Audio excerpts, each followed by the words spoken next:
All right, lots to get through. Let's bring in my panel now. Sky News host and National Affairs editor at the Daily Telegraph, James Morrow, and our Sky News Canberra reporter, Cameron Redden. Gents, welcome. We'll start with that reception last night at the tennis. We've heard that grab. James, I've been around a long time in politics. That is not traditional. And I have to say too, let's not forget, the tennis is a pretty well-heeled crowd. They're not given to booing and carrying on. And, of course, we're in the very left-tilting state of Victoria. This will have rattled his team inside the office and the strategists. Absolutely rattled them. Were you surprised? Yeah, I was a little startled to see those clips this morning and that the booing was so fulsome and quite large. I think the booing was quite full-throated. The thing that I think you make the right point about here, Peta, too, is think about the crowd that's going to be there for the tennis finals. You know, those seats are $300, $1,000 or more. A lot of people in corporate boxes.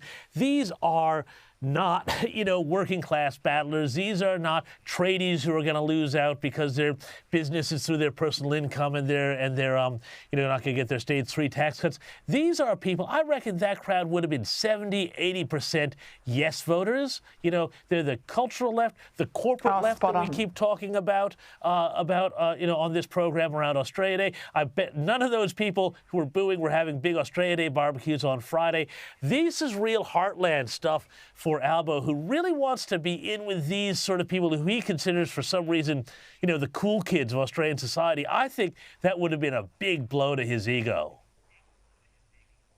100%, and we saw this, Cam, in the 2022 election campaign, when he had all those own goals, when he didn't understand the detail, he couldn't talk about official cash rates, he was all over the shop. He really curtailed the public exposure on events. Everything became very stage managed. Now, I think that's going to happen. We're right in the middle of a by-election campaign. We know the date's in March. He's going to be on the hustings most weeks. I think they're really going to shape now or reshape what he does, where he goes. He tries to pretend today, water off a duck's back. It's anything but, isn't it? Yeah, well, these are the real proving grounds for politicians, aren't they, Peter? When you're away from the podium, away from the focus groups and out there with the people, sometimes the advice can get pretty frank and pretty honest as well. You mentioned the marginal seat MPs a moment ago as well, some of the ones that might be nervous about the Prime Minister's ability to sell this and how much he's staked on this broken promise and being able to convince people that it was worth breaking. I can tell you that over the next few days, a number of Labor MPs away from Dunkley and Cook in other electorates around the country will be going out on door-knocking campaigns, talking to their constituents, yes, to try and sell the tax cuts or the changes, but also to get a bit more frank, upfront, honest advice. Sometimes get a pat on the back, maybe they're hoping for some more, but get some honest advice as well that's away from the opinion polling to gauge exactly how this message is going down in the community. Because, as you know, it's the discussions around kitchen tables at the post office up the road about perception that can really shape how these by-elections and broadly elections go. And with a big sell job between now and the next budget and then the next election, there's going to be a lot of pressure, not just on the Prime Minister to make that message sold, but also to every MP, and particularly those 13 on margins of under 5% that are Labor MPs. James, what I think people haven't picked up, though, in order to get a $15 a week tax break, I mean, that is all that is delivered to people. A Vanstone infamously called something like that a milkshake and a hamburger. Here we are, $15 per person per week. Not a lot of money when you think at how much your rates have gone up, how much your power bill's gone up and what it costs you to fill up your car. But add all of that up, the cost is the Prime Minister's integrity. They have junked the Prime Minister's integrity. Now, once you lose that, very hard to get that back. Question for the marginals, was that worth it? Are you going to get the payoff from the $15 a week in terms of voter support for junking your boss's integrity?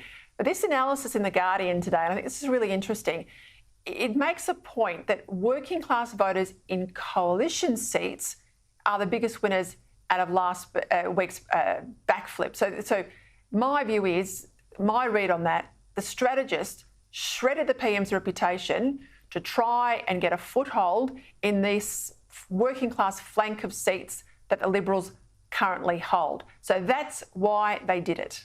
That's why they did it.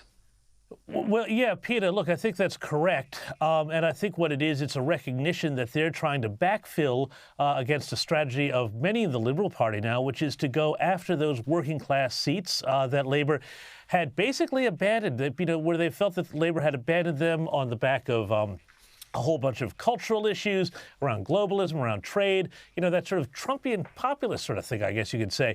But that said, I don't think that this is going to work for them because, as you say, $15 a week, it's not going to be a huge difference. You're barely going to notice in your paycheck. $15 is like, a Big Mac meal at my local McDonald's is, I think, $12.50, something like that. So this is not exactly like, a huge pile of money. So they get the little hit right now, and there will be a little hit for him that he says, oh, yeah, I'm giving you back a bit more money. But everybody's going to forget about that because the money's not actually going to really show up in any sort of quantifiable, feelable sort of way. And yet prices, they're still going up. And so, $15 doesn't really help you when your groceries are going up and up, far faster than that. What about the news today out of Canberra? The press gallery was making headlines. Catherine Murphy of The Guardian, we just spoke about them a minute ago, of course. She has now quit The Guardian and is off to a big job in the Prime Minister's office, Cam. I don't imagine people are shocked around where you work in the gallery in Parliament House, were they? Yeah, Peter, I think the interesting theme here that's really emerged over recent weeks is the Prime Minister trying to bolster that inner sanctum as he looks ahead to the sell job that he's going to need to do through these by-election campaigns and over the course of the next 18 months. Another key Labor insider or a key Labor figure who might not be known in the day-to-day to many, but by the name of Fiona Sugden, also returning to the fold, someone who was instrumental under Kevin Rudd as Prime Minister, worked in the offices of Kim Beazley and Bill Shorten as well. So all of these signs really point to the Prime Minister trying to bolster his stocks, if you like, bolster the arsenal ahead of a really difficult sell job with so much staked on it over coming months. Yeah, I have to say I rate Sugden. I mean, her coming back is, another sort of arrow in his quiver. But someone like Catherine Murphy talks to the Greens and the hard Labor left. Well, they're already in their camp. I don't think she's going to talk to Penrith and western parts of Melbourne. So I don't know what the value add is there. We don't know what a job's going to be. We'll have a look at it when we see it. But I think you need more Sugdens and less Murphys. Let's go to Sydney over the weekend. Those neo-Nazis trying to protest. They were thwarted, James, over multiple days by police. They stopped trains and a whole range of things. Now, good on the police. But I have to say, it struck me as such a contrast. They can move on these neo-Nazis pretty rapidly. But when it came to the pro-Palestinians, marching all the way from, I think it was Macquarie Park, all the way down to the Opera House, the police said we couldn't stop them. All we could do was escort them down to the forecourt. Now, what could they do this time that they couldn't do last time? Why the difference? Well, I think, Peter, the difference is not so much about what the cops could or couldn't do each time, but the nature of the protesters.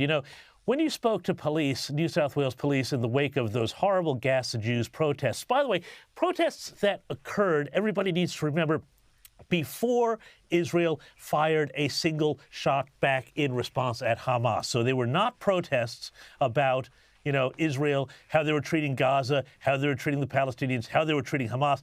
These were celebrations of brutality. And the police in New South Wales stood back and let them occur because they thought it would be safer for their officers as well as the public not to have any confrontation with people violating the law, shouting terrible things on the Opera House forecourt, setting off flares. And yet with these, neo-Nazis or whatever this weird sort of group is, clearly they felt like they had the monopoly of violence there and they could enforce the law. But I think that it's not really a good look for the police if they're going to be able to selectively enforce the law depending on how law-abiding a particular group of illegal protesters are.